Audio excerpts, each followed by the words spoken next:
আসসালামু আলাইকুম। এই লাডুম খেলা এটা হলো লাডুম খেলা। এটা 1995 থেকে 2005 পর্যন্ত অনেক জনপ্রিয়তা আছিল। লাডুম খেলা, শর খেলা, তারপরে আমাদের গ্রাম্য ভাষায় বলে ডান্ডাগুল্লা খেলা। আরও অনেক ধরনের খেলা এখন এখন বর্তমানে এগুলা দেখা যায় না, এখানে বন্ধ হয়ে গেছে। এখনকার এই হলাহিনগল খেলাধুলা করে মোবাইলের ভিতরে, কি ভেরিফাই না ফ্রি ফায়ার করে এগুলা খেলায়। আগে আমরা আড্ডা দিতাম রোডের সাইডে ছুড়ে বসি, এখন আড্ডা দে হলো গেলে ঘরের কোনায় কোনায় বসি।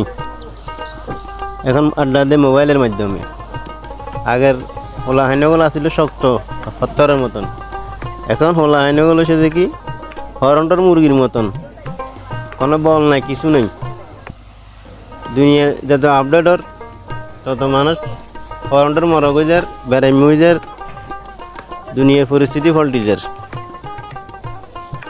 আগে আমরা কত খেলাধুলা করতাম, কত সুন্দর লাগতো। ধান খেতে আইলে টাইলে দবিন হুদিন মেঞ্জা ধান টান কাটিয়ে আলে হাতে খেলাধুলা করতাম, কত ভালো লাগতো। এখন এগুলা নেই, এখন এগুলা সব মোবাইলের ভিতরে গেছে কই।